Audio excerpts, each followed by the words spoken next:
बिस्मिल्लाहिर्रहमानिर्रहीम अस्सलाम वालेकुम पाकिस्तान। मैं हूं हैदर मेहदी और मेरा प्रोग्राम देखने का बहुत बहुत शुक्रिया नाज़रीन। फेसबुक पे, यूट्यूब पे और ट्विटर पे मेरा प्रोग्राम देखने का बहुत शुक्रिया। रंबल पे भी देखिए, बहुत शुक्रिया नाज़रीन। ये प्रोग्राम मैं अंग्रेजी में कर रहा हूँ इसलिए कि मैं एक ऐसी शख्सियत का इंटरव्यू कर रहा हूँ जिनका आप सुन के आप हैरान हो जाएंगे कि आज वो मेरे साथ कौन है। So मैं अब अंग्रेजी में switch कर रहा हूँ। Assalamu alaikum and greetings, viewers. Today I have one of my most special guests in my entire career as a vlogger, and that is Mr. Jay Naidoo. Mr. Jay Naidoo, welcome to the program. It's wonderful to be with you, Haida. Thank you And so. to all your listeners, Salam alaikum. Oh, thank you very much, Mr. Naidu. Uh, Mr. Naidu is not just a celebrity; he's an icon.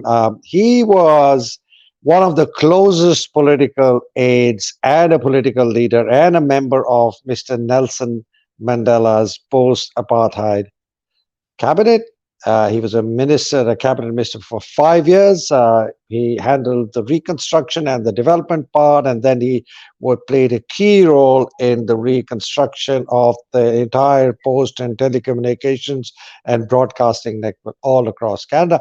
He's he started very young with the Student Congress of the in South Africa. He's the founding general secretary of the South African trade union, one of the key figures who really kick-started this massive movement against apartheid in South Africa, and suffered tremendously for that, and we will ask him about that. But the reason for calling Mr. Naidu here today is very important because Pakistan is facing uh, perhaps many areas which are similar to what happened in South Africa, a very fascist, very brutal military backed regime with the power of the military behind it, which the black South Africa faced for over a century till Mr. Nelson Mandela became the president. And that is the story we want to hear. And if there are any parallels and lessons that we can learn from this journey that Mr. Naidu accompanied Mr. Mandela on, and then the Truth and Reconciliation Commission, which was another very important part. So, Mr. Mandela, that really is why we're here today. So, Mr. Mandela, what happened in South Africa, and what can we learn from that? Well, I'm Jay Naidoo. Mandela was Oh, the leader. can you imagine?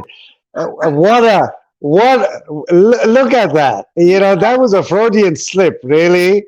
Well, So I think the reason is for me, you're Mandela. You epitomize Nelson Mandela. the simplest lesson of our entire struggle for freedom Mm, is not to look for a Messiah any mm, longer, mm, because there is no Messiah coming. It mm. is to find the Mandela within ourselves, Wow. and so that we all have the human potential to be a Mandela, to be Martin Luther King, to be Gandhi. But the thing is, we have to navigate the journey within, so that we understand that the most important technology that exists on our planet is not the iPhone or the computer, it is this human body, because everything that is manifest, the good, the bad, and the ugly, is a result of an idea that happened in our heads. And what we find is that when we lose our way, we lose that moral compass, is because we become so obsessed with power or greed or the idea of arrogance of the ego, that we forget that we have a tremendous intelligence to achieve the full human potential of an evolution to a consciousness where we see ourselves as part of nature, not apart from her. We see our relationship not just with other human beings, but when we look at the mountain, we see the spirit of the mountain, the spirit of the river, the spirit of the land. Now, this is how we all lived in an indigenous way for thousands of years in this human journey of 200,000 as a species. what we have forgotten is where we come from, who we are, where we're going to, what defines our humanity. And I think that's what Mandela taught us about. He taught us about being a human being that is interconnected with other human beings, maybe of different cultures, different languages, different religions, different ideologies. But when you were in the presence of a Mandela, you felt that you were the center of the universe. So whether you were the Wow. king of England or you were an unemployed person, when Mandela walked into a room, often when it was for a banquet, he would go first to the kitchen and greet the people there. He would Mm, greet the security guards before he greet his guest of honor. mm, So that's the level of leadership, what we call servant leadership.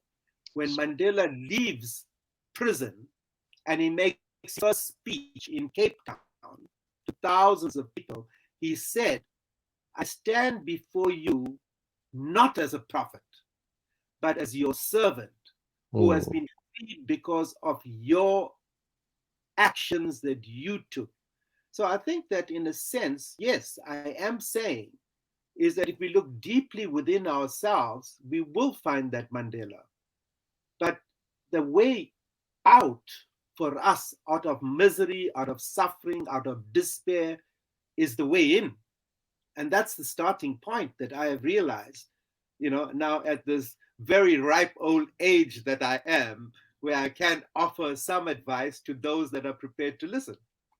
mm. You're very young still, Mr. Naidu.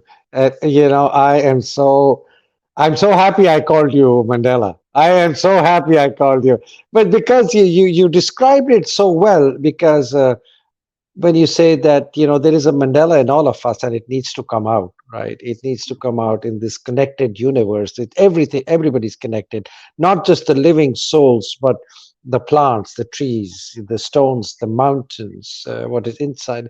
It's just one whole entity, really. And for those who are into the metaphysical and the religious space, and that when they talk about God and the unity of God, they're saying this is it. Everything is God. Everything is one. So, so what was the Mandela experience? What was the pre-apartheid and post-apartheid and the brutality? And how did you all navigate through that without violence, or without the violence that everyone expected to happen?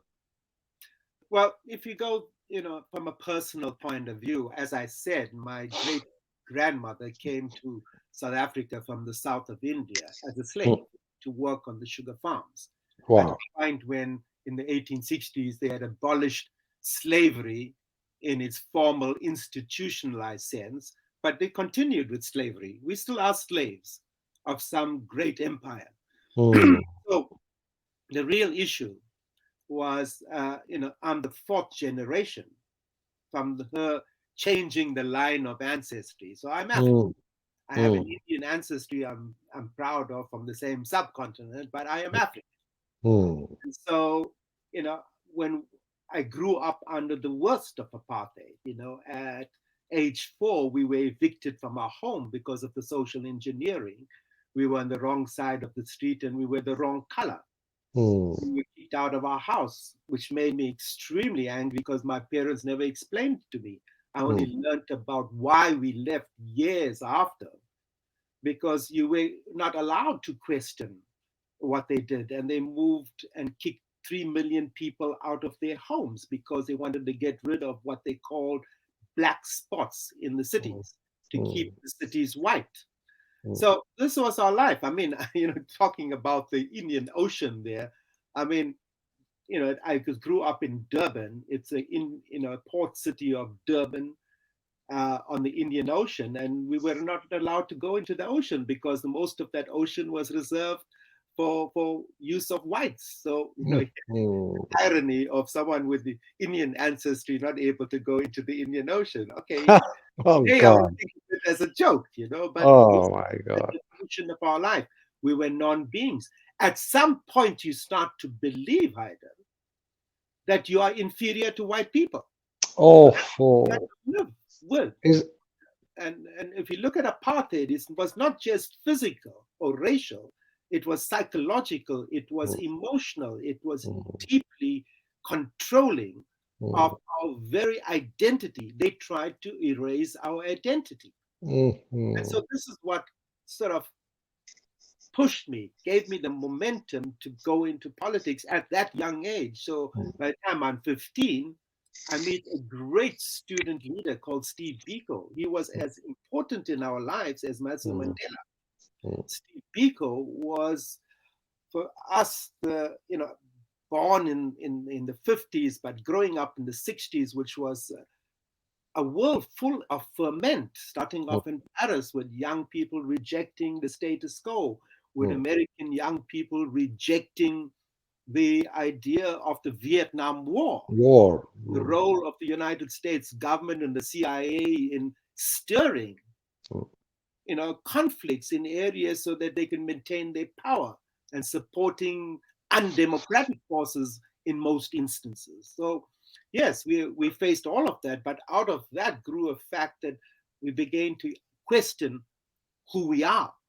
And so when I go to a meeting when I was 15 with Steve Biko, he comes out of in a hall that is surrounded by police, very determined to intimidate us, and he says we have nothing to lose but our chains, because the mind of the oppressed is the main weapon in the hand of the oppressor. It's the mind. Yes. So what is the case today? So if one looks at it today, I think that what happened in my life was driven, first of all, by the values I absorbed from my mother, of compassion, of service, of generosity, of Wonderful. every culture as part of a tributary to a great ocean of humanity. So I learned those values, but from Steve Biko, I learned my politics. And so that's what stirred me into becoming a volunteer for the trade union movement when it was illegal for African workers to belong to trade unions. And then Mm, fighting for the recognition of African workers and trade unions, going to become the general secretary of the largest federation of unions that was formed in South Africa and that was a backbone of the anti-apartheid struggle, the Congress of South African Trade Unions. that's So Mandela is released. We have a political stalemate. We are at the edge of a precipice of a deepening racial civil war. And so the whole world expected us to explode into this war and to see the enormous depth of destruction and loss of life. But we had leaders. We had leaders on all sides, leaders who would rise above their constituencies and find the common ground, even though we came from divergent positions, even though we were enemies. As Sun Tzu, the great Chinese military strategist, said, the sweetest victory is the one you win without firing a shot. mm, So if one looks at it, Mandela comes out of prison. There is a political stalemate. The Berlin Wall has collapsed so that the idea of a bipolar world now suddenly becomes unipolar. We are expecting democracy, but with the normal arrogance of power, particularly in the West, it establishes itself as a unipolar world. mm, And therefore, we have to comply with what they want us to comply. The mm, situation we face today, and that we saw certainly in the way in which the pandemic response was orchestrated, mm, that if we do not subscribe to the official narrative, then you are the enemy. mm. So for me, the issue of negotiations, yes, South Africa is the example of, of a negotiated political settlement that was a miracle of the 20th century. Absolutely. And so, yes, we did do that. But remember that the party that opposed us, that was the one who were the architects of apartheid, the National Party, came Mm. to the table with a demand that they wanted a veto right for everyone, for white people, on anything. So essentially, we could have a democracy, but if the white population and their representatives felt that it was not in their interest, they could veto it. That was a start. Really? Yeah. Whoa. And our demand was simple: one person, one One vote, vote. democratic, Mm. non racial, non sexist South Africa. Mm. So we're standing on two sides of an abyss in which there's a huge level of mistrust and really serious ways in which they have damaged us in many ways, attacked us. And so, yes, the issue really is about the quality of leadership that says what would change the game rather than who's cleverer at the negotiation table. Mm. And then building a relationship at a very personal level between leaders that were enemies of each other. And it requires the depth of leadership of someone like Mandela, Mm. but it also requires a strong civil society organization. But South Africa was not freed by Mandela or by myself. It was Mm. freed when the majority of South Africans stood up and said, we refuse to collaborate with our oppression, to give our cooperation to our oppressors. And that's when there is a stalemate. And the role of the struggle of workers, of women, of Black entrepreneurs, of sympathetic whites, all created a coalition. And this is what we have to see, that organizing is an art and a science of coalition building. Mm. Ultimately, a negotiation that doesn't create a sense of a shared future, well, will be very difficult to achieve. So, at one level, what it requires is for even a Mandela coming out of 27 years of being jailed, extending his hand to the person who represented the party that put him in jail for 27 years and killed a lot of people, and saying to that person, then the former President de Klerk of the apartheid government, Mm. you are a man of integrity. I am prepared to sit down and negotiate. And then it was left to us to create the framework and the set of principles and values that would underpin a negotiation towards a constitutional democracy.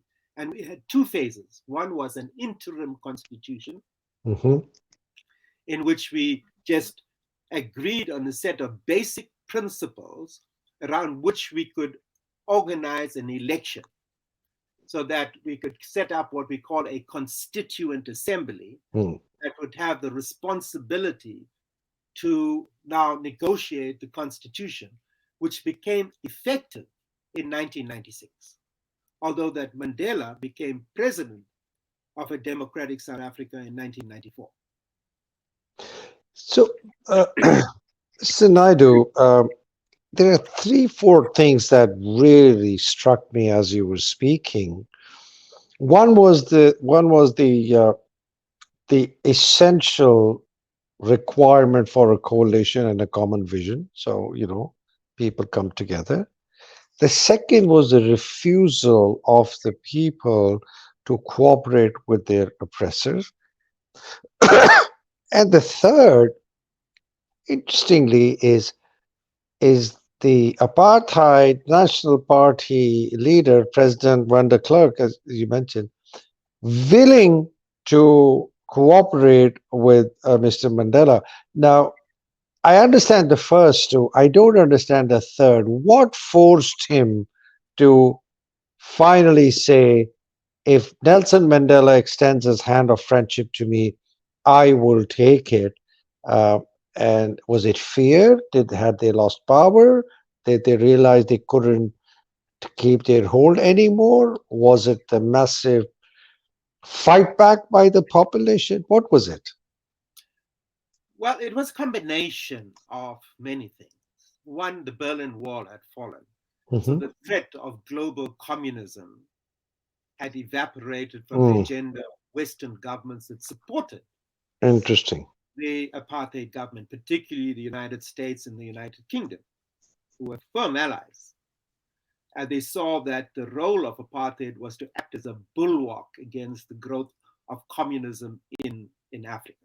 Mm. And with the Berlin Wall gone, glasnost and perestroika, they were now the masters of the universe, Mm. and therefore they felt that there were too many dangers as a deepening mass struggle was leading to greater militancy of the population.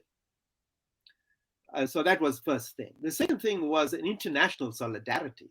I mean, the campaign against apartheid was a global campaign that Yes. mobilized millions and billions of people. Yes.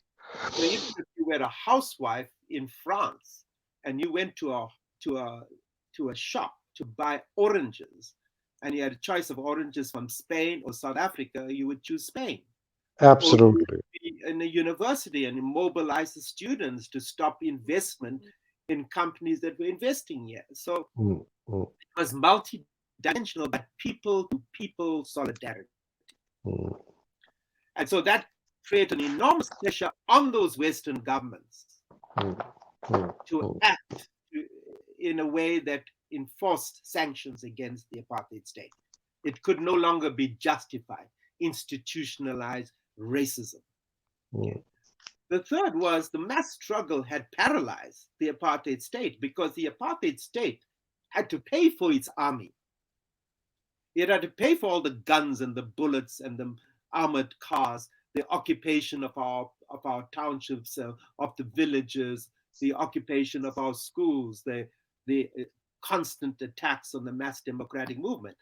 It's a simple arithmetic.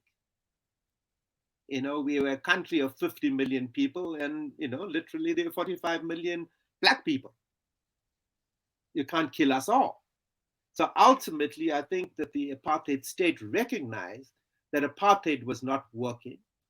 The churches that had supported through the interpretation of the Bible, the It's Dutch unbelievable. Reformed churches suddenly had a kairos moment, a Mm. moment where they recognized that religion could not be used to justify oppression. Mm. And they broke their links. And then there was growth of the trade union movement to put enormous pressure on the employers. And the Mm. employers suddenly started to see that actually apartheid was unsustainable, Mm. that they were dealing with us in negotiations for a decade before Mandela was freed. And these we went through massive strikes, but we also built a collective bargaining system where the employers recognized that actually they could live with us, that even though Mm. we were militant, they could reach agreements with us that stuck. Mm. So, in a sense, those were the pre negotiations Mm. that led to a political negotiation that Mandela was obviously the leader of. Mm. And so we created this momentum with, with the National Party, and all the political parties were brought into a one conference center, and we had Mm. set up a process called CODESA that led to the transitional executive committee, which is really important. You've Mm. got to have a transition, and that transition has got to establish a set of values. But Mm. a critical component of our peace deal was what we call the National Peace Accord, Mm. because when the transition was taking place and Mandela is released, it unleashed tremendous violence in our country Mm. because there were so many people vested with the apartheid state, their allies, Mm. who were terrified that Mandela would seek revenge Mm. or that they would lose power, which they would Mm. lose power. But Mandela and revenge is a very interesting concept, because when he comes out of prison, and one of the first questions he's asked, Mr. Mandela, do you have revenge in your heart? And he said, very simply, if I still have revenge or bitterness in my heart, when I leave this prison, I will continue to be in a prison. Oh, ha, ha, ha. How good. So that was Mandela, the depth Uh, of his leadership. yeah, I remember this quote from his book. Yes. Yes. And so this is really important to understand Mm, that what has happened has happened. We should mm, not forget it, mm, but it cannot become the basis for us constructing a future mm, based on us having winners and losers mm, or us seeking revenge. mm. We correct the trajectory, and that's what led us to the idea of a Truth and Reconciliation Commission rather than a Nuremberg trial. Interesting. So I'm going to put a little pause here before we move to the. This is such a wonderful contrast of the TNC and the Nuremberg, and I'd like for a moment, Mr. Knight, if you would allow me, to draw some parallels from what is happening in Pakistan and what happened in South Africa. We also have a form of apartheid, which is, the elite capture of Pakistan in the hands of perhaps less than a 1% of the people.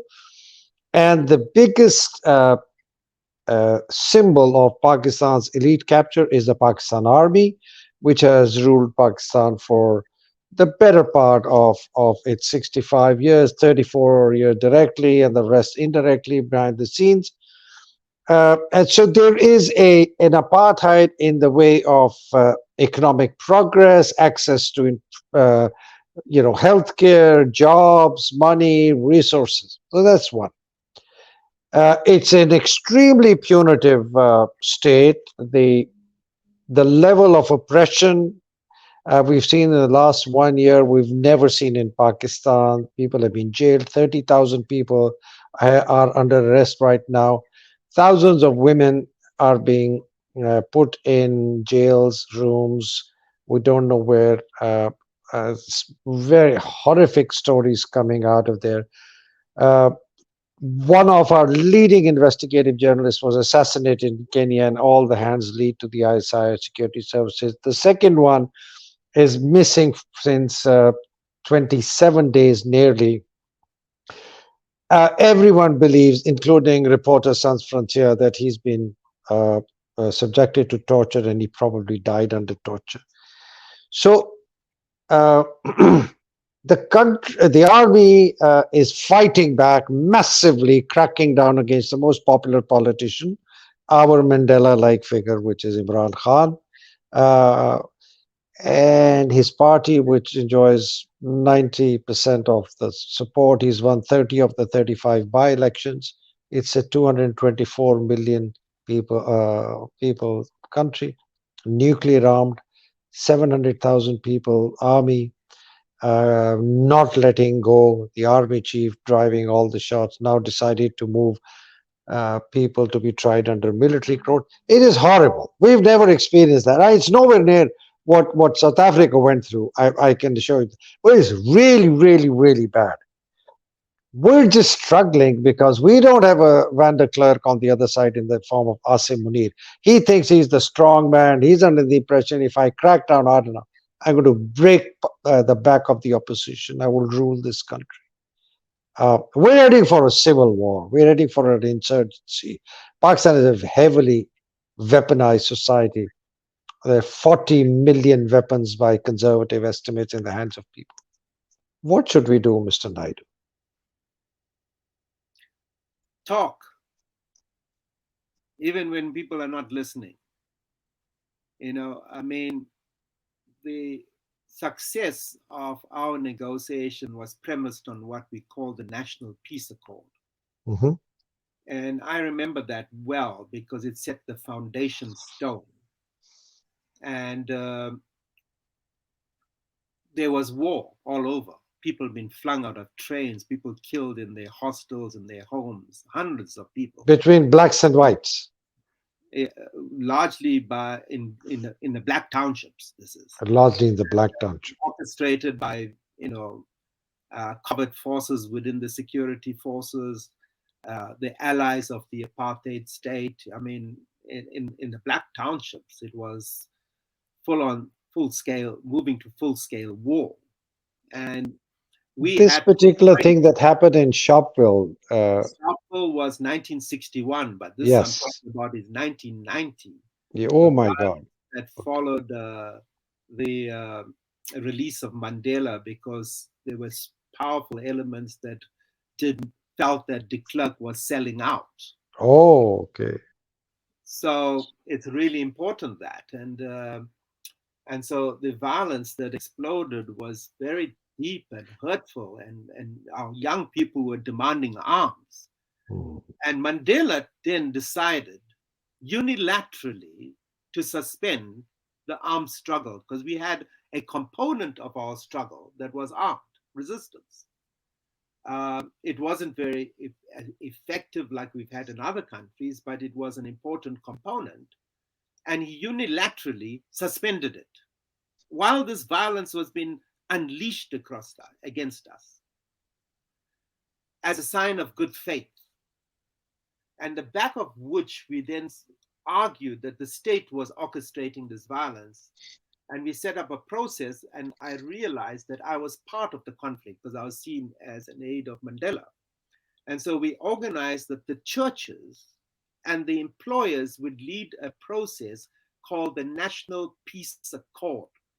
I think the National Peace Accord in South Africa was instrumental in creating a basis of cooperation along a set of principles of freedom of speech, freedom of association, freedom of assembly that eventually led to the settlement.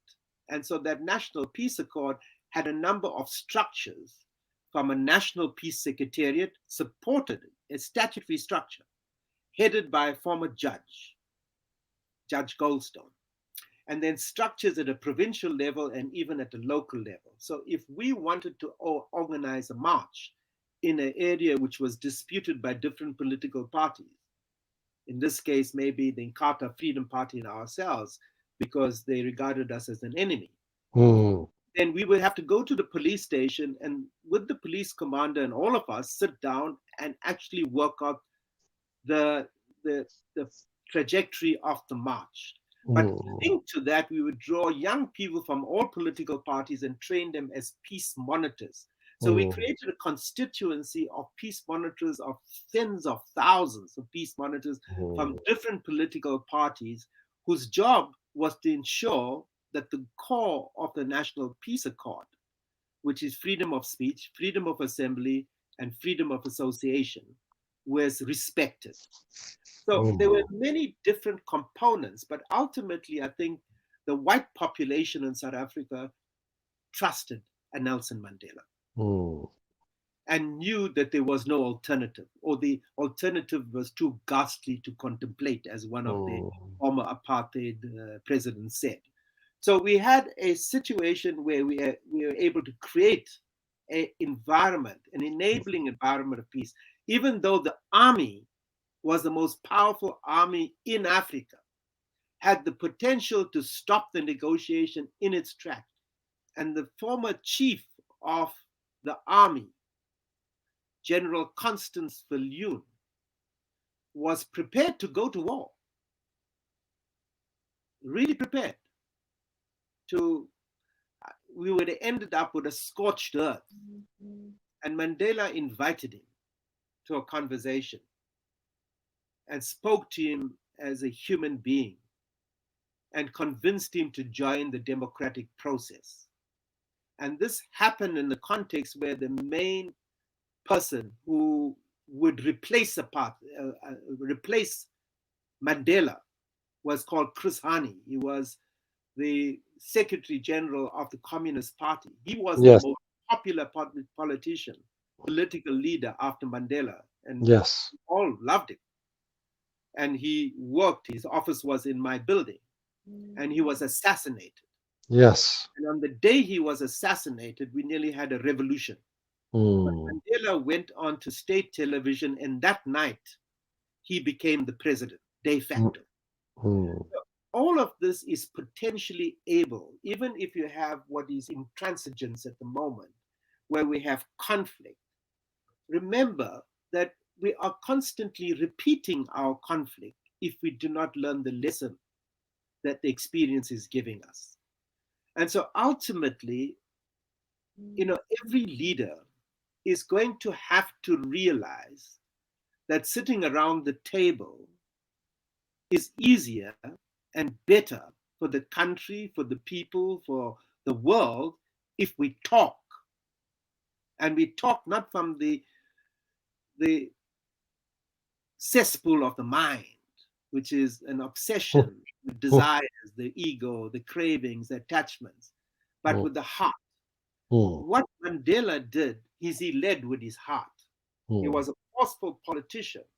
He was a strategist, but he had this deep love for people, even his enemies. And so, one of the great lessons that he would give, he says, you know, the most important meal of the day you have alone, breakfast, to understand who you are, why you are here, why you're having this human experience. Ask yourself that question in the stillness of your mind. But dinner, invite the people that you work with, that you respect, that you seek advice from. Interesting. But dinner, reserve it for your enemy or your what you think is your enemy, because keep him close and learn what he experiences, what it means to be in his shoes without labeling. So one of the things that we have to do, Haida, and I've been saying this in relation to the pandemic response, because it has polarized the world. We've had a vaccine forced on us that is ineffective, unsafe, and resulting in vaccine injuries. We have divided families. Every single family knows someone that has been injured. So we have a world where ruled through fear, shame, and guilt. It's the same thing as the political world. It's the same world. And what we have to do is take a step away from this to understand our true potential, the potential to become a Mandela, to become a servant leader, to understand that our role is building tolerance, compassion, solidarity, respect for the environment, respect for each other's religions and cultures and life, whatever it is that makes us understand we have one human race. We're one species amongst billions of other species that share this Mother Earth. And that ultimately all our knowledge, all our faith leads to one place. Whatever we want to call the person we have a faith in relation to. At the end of the day, we are all from one. So the exercise of power has to be in relation to those set of values, which requires integrity, humility, tolerance, compassion. Mr. Naidu, this is so wonderful. Let me try and create a context for Pakistan because I think this is hugely useful for me and for our viewers about how to handle the crisis in Pakistan. The two people, let me just say, the two people who are poles apart, one is the army chief, Asim Munir, who has been appointed at the request of a former Prime Minister, Nawaz Sharif, was incredibly corrupt. He's highly compromised, this gentleman. He was actually retired technically, but he was still made army chief. So he has that cross he's carrying because people questioned his legitimacy as the army chief. It's a British trained army, so not many people speak up because they're still slaves to the British colonial tradition. And he's the army generals are very rich. They're multi-billionaires in rupee terms, in dollar terms, multi-millionaires. The army is a very rich army. The officers get plots of land and properties, so they don't speak up. That's one side. There's a huge status quo at stake. The current status quo for the army to retain its control over Pakistan. And Asim Munir hates the other person, Imran Khan, hates him literally. He speaks when he speaks to him in public, his mouth forms. He calls him anti-state. He calls him a Zionist agent. He calls him all the things he thinks will resonate with the people. Imran believes that the army was responsible for the constitutional coup against him. The previous army chief, General Bajwa, and Asim is just an extension of that. And Asim is far more vicious in the crackdown against his party. I mean, literally, the top 100 leaders of this party have been threatened, put in jail. We will rape your wife and your daughter if you don't announce you're leaving the party. They promptly come up. Just a few hours ago, his defense minister, his former defense minister, also said the same, and it's happening every day. The gulf, the chasm is massive. The crackdown is huge. The physical violence is unbearable, and they're poles apart. This guy calls for free and fair elections, free democratic Pakistan. This guy, the army chief, wants to crack down, wants to have a technocrat government, a semblance of some civilian order, rule the country from behind the scenes like a Sisi or a Suharto or a Sukarno or a, something like that. There just isn't any space for anybody to talk. There just isn't. There never is a space Sorry? publicly. There is never a space publicly to talk There is never a space, Bob. because we're all tied to constituencies. Yes. The lesson of Mandela is there was talking, even while he was in prison. Yes, I know. I read in his book. So, Yes. so I think it's really important we don't play to the stage. Uh, that if we want an earnest effort, sometimes it takes, you know, the most extreme conservative person to lead one side. So if we look at the President de Klerk, he was a hawk in the military industrial complex here. And he was able to lead it. But Mandela was able to establish his relationship independently of de Klerk with senior members of the National Party, including the army. So there always is Mm. an ability to talk, and that's what I always advocate. The So, question is, in what context will you talk? How will you talk? Who do you talk through? mm, Because, there has to be a situation where you realize that no one can win. mm, We're all going to lose. Now, when you all lose, what happens to the country, to the people, to your political empire that you had, mm, to your reputation? Because at the end of the day, I am J. Naidoo, but I'm carrying my father and mother's name. And that's what I'm passing on to my children.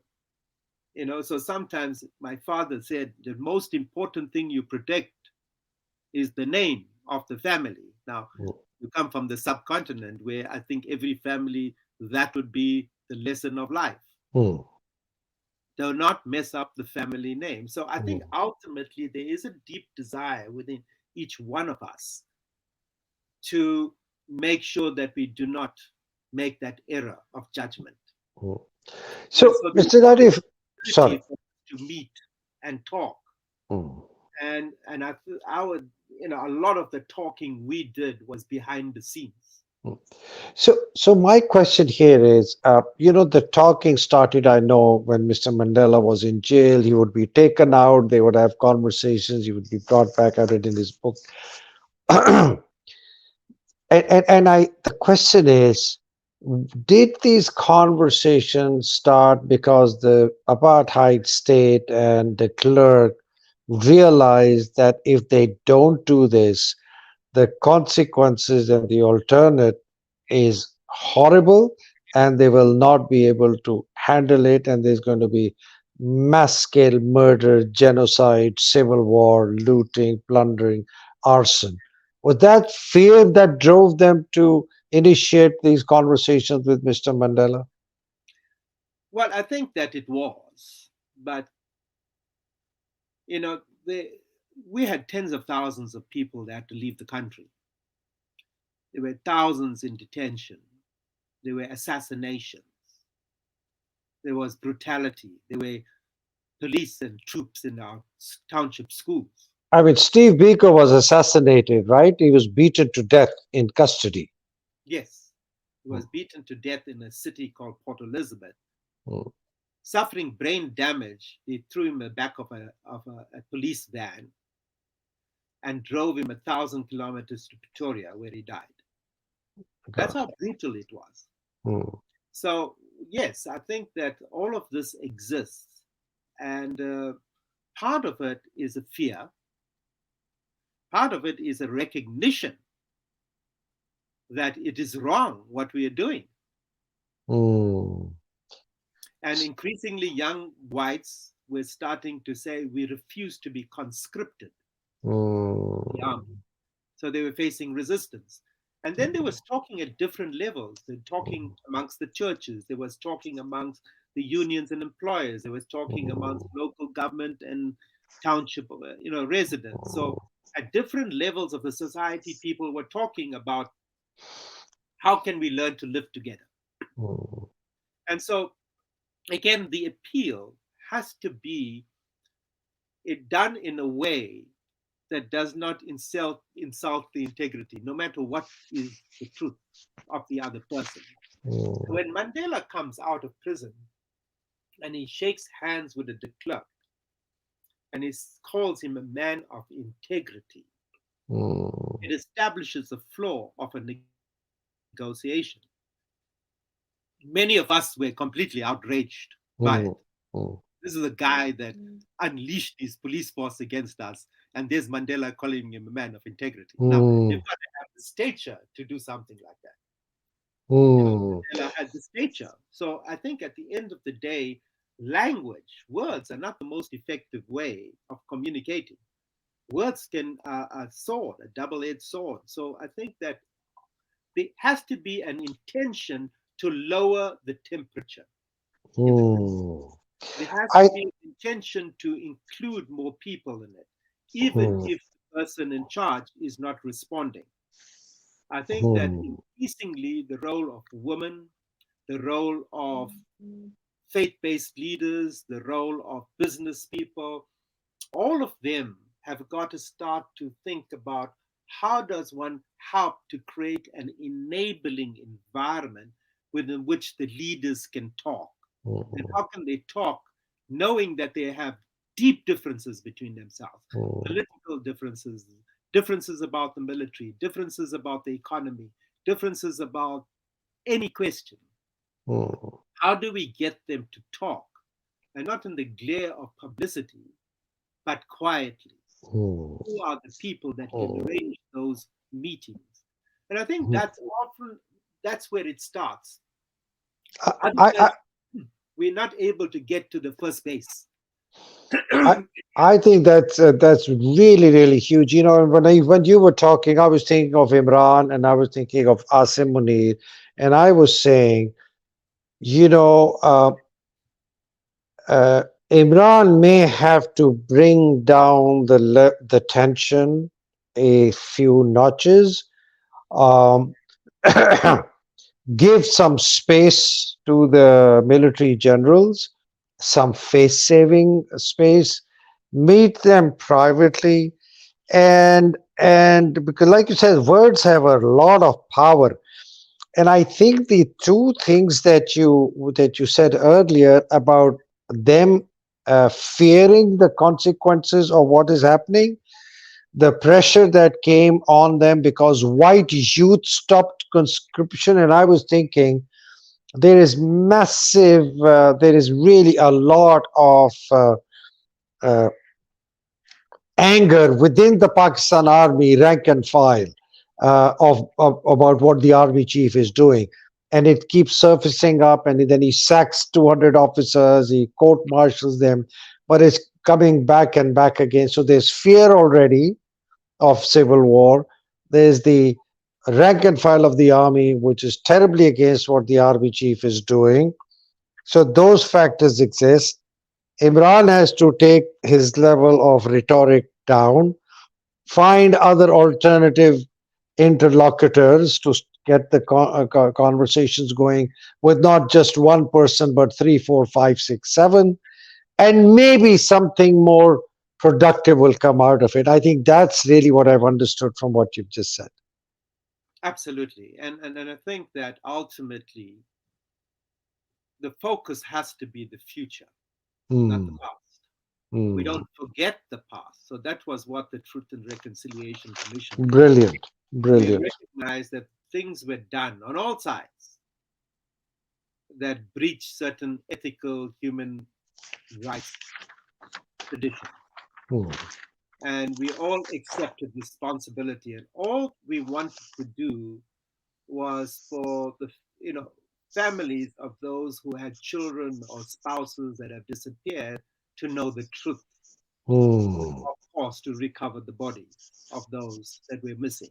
hmm, Also, Mandela, before he went into, as part of the pre negotiations, hmm, Mandela was able to put on the table the need that he will only leave prison.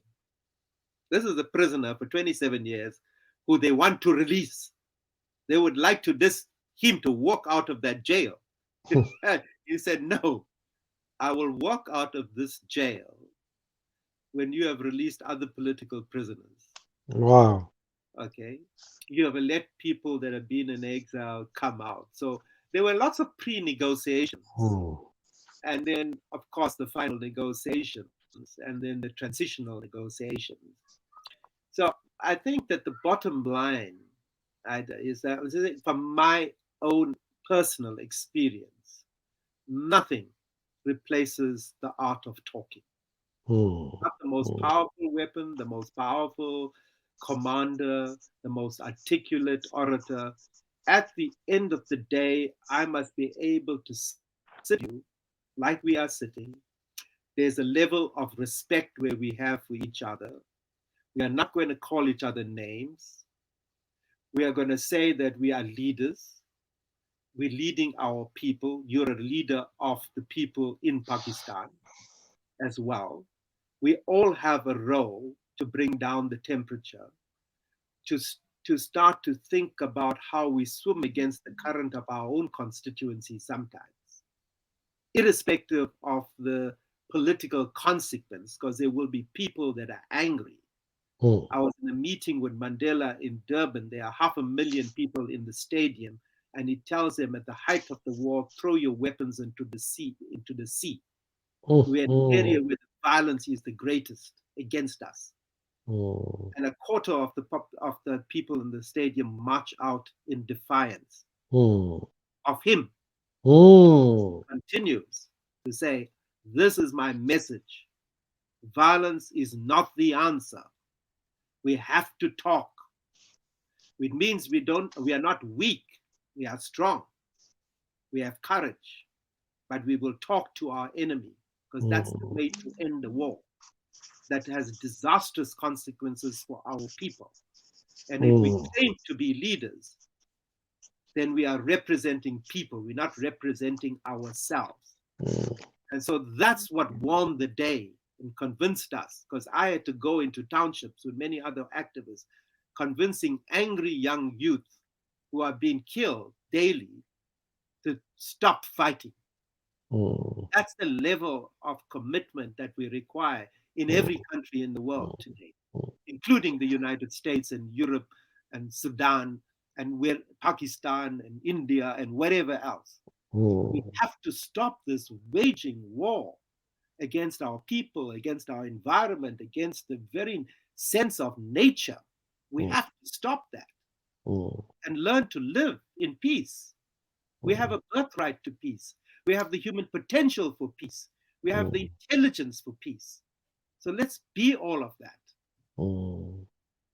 Mr. Nadu, two quick questions. We're coming to the top of the hour, 6 minutes to go. Uh, I would really like to continue this conversation in the next couple of days. Would you be available? Because so we can break it up into pieces. Is that okay? Well, I am always a willing participant for peacemaking. Thank you. I'm a And this peacemaker, is really critical for but because I will never take positions. Because yes, I can yes, never take a position about Pakistan because I am not Pakistani. yes, Yet and I don't think share my experiences of yes, South Africa, and yes. that's I'm very happy to do that with Yes, anybody. yes. Only that. We're not asking you to take a position. The reason I said that because there's so much in my mind to ask you. But quick one question: in the last couple of years before the apartheid state was dismantled, uh, and Mr. Mandela became president, how many people lost their lives? Do you have a number? Well, I know in KZN we are talking about 20,000 people lost their lives in violence, Wow. Okay. um, Yeah. and this is yeah, this what 20,000. Okay, that's fine. So now to the truth and reconciliation. This is a very important area because you said we don't want to go the Nuremberg way. We want to go the truth and reconciliation way. Pakistan has had over the last 20 years lots of disappearances. Thousands of people have been disappeared, either uh, terrorists, so-called terrorists, or they were just victims of circumstances. People don't know where they are, disappeared, killed, murdered, buried. How did you handle it? What happened to those who perpetrated massive human rights abuses, torture, killings, assassinations? Were those guys also uh, forgiven, or there was some conditions, those who would be forgiven and those who wouldn't be? well, the basis of the Truth and Reconciliation Commission was that if the violence was committed as a Hmm. consequence of an instruction or a political order, and that you acknowledged your role in it as the assassin or the perpetrator, then you would be given amnesty for Okay. revealing the truth. Okay. Uh, so, yes, that process happened. Uh, it was not sufficient for many people who had missing, you know, members of families, but it did allow us to get over that hill, that mountain of the past. And there were cabinet ministers that had to come and ask for amnesty. We found out who actually murdered a number of key leaders amongst ourselves. Some people went to jail for that, but the majority were forgiven and given amnesty. The idea, which was not ever fulfilled, was the notion of restorative justice. What would we do in order to help the families that suffered losses heal? And there was the issue of reparations and the investments that government would make in restoring those communities that were particularly targeted. And that was not successfully done, I would say. That was not sorry. Successfully done. Mm, I think there's still a high level of inconsistency with which we addressed the tremendous and terrible losses that mm. family did suffer in the anti-apartheid struggle. And And, so yes, that continues to be a debate, but mm, I think the majority of us have moved on. And what we need to do is remember what led to those atrocities so that we never, ever do it again. But again, like in the democracy that we're having, it seems that some of our own leaders that I would have taken a bullet for in the anti apartheid struggle are as guilty of committing atrocities against our people and getting involved in corruption that, you know, was similar to what the apartheid state did to us. mm, So I would say that the issue of ethical leadership is first and foremost in our mm, minds as citizens of the world today. mm. mm. Mr. Naidu, one of the things which you touched upon was, what were the mistakes that you made? And one thing was reparations you've mentioned. The uh, uh, what would you people have done differently? That's question number one. But there's another question that's lurking at the back of my mind is why didn't the apartheid state uh, kill Mr. Mandela in jail, poison him, do something that he died a natural death and eliminate the problem, which is what the Pakistan army is trying to do with Imran Khan is, oh, we can get rid of him, and if we get rid of him, we'll be able to handle the backlash. So why didn't the apartheid state eliminate Mr. Mandela? Well, look at what they did to Steve Biko. Yes, exactly. So they did it to Steve Biko, But but they did do it to Mr. his memory, his Ah. martyrdom Mm, ignited millions of us mm, to become activists. mm, And the same thing with the Chris Hani.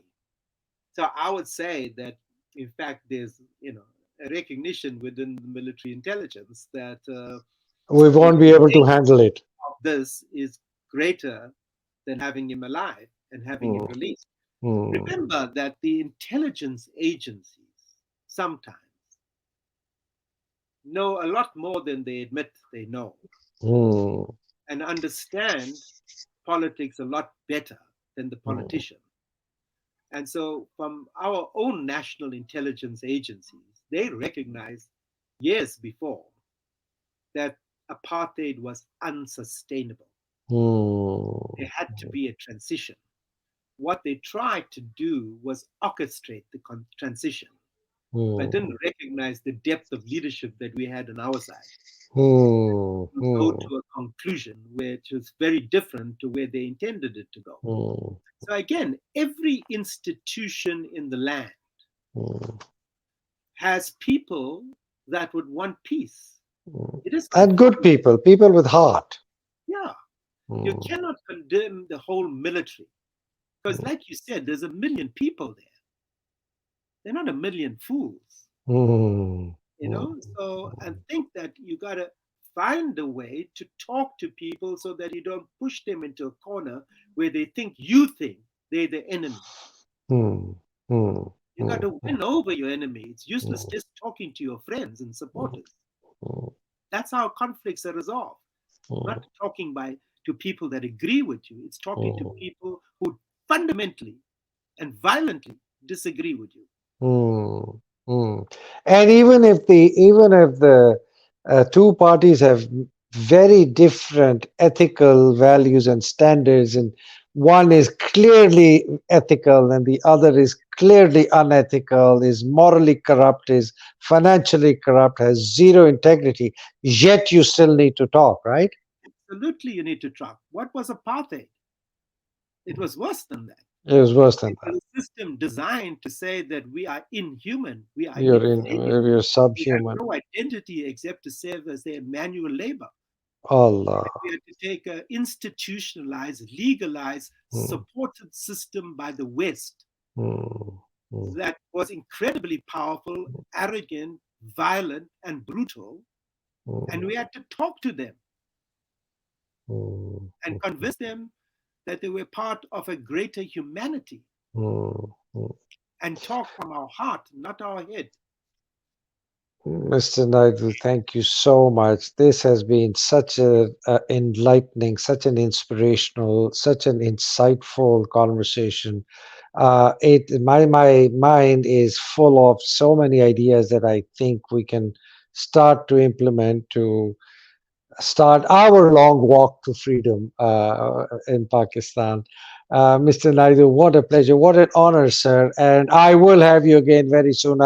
We really need to go into the nuts and bolts of the Truth and Reconciliation program, and maybe that is something we would also need to architect for Pakistan because the days are coming when we will have to do that. So thank you very much, sir. Have a wonderful vacation with your children and your grandchildren, and I will be in touch very soon. Ladies and gentlemen in Pakistan and the world over who've listened to this most wonderful, most brilliant insight about the South African apartheid state dismantling from someone who lived it, who fought for it, who was a close aide to Mr. Nelson Mandela, who was a minister in his cabinet for 5 years, who saw, inspired by Steve Biko's death when he was just 30 or 31 years old. And today he's this handsome young man just turning into slightly older Too than me. generous, too generous, Haida. So may my prayers for Pakistan, our prayers for you, Mr. Naidu, for you and your family. May God keep you safe. अल्लाह सुब्हान ताला आप सबको अपने हिफ्ज़-ओ-मान में रखे, पाकिस्तान को हिफ्ज़-ओ-मान में रखे. All those who are struggling for Pakistan's free democracy movement, हकीकी आज़ादी के लिए लड़ रहे हैं, may God keep them safe. अल्लाह उन सबको अपने हिफ्ज़-ओ-मान में रखे. Pakistan Zindabad, Pakistan Paindabad. Thank you very much, Mr. Naidu. Ilahi Amin. Assalamu alaikum. Khuda Hafiz. What a pleasure, sir. What a pleasure, sir. Good office.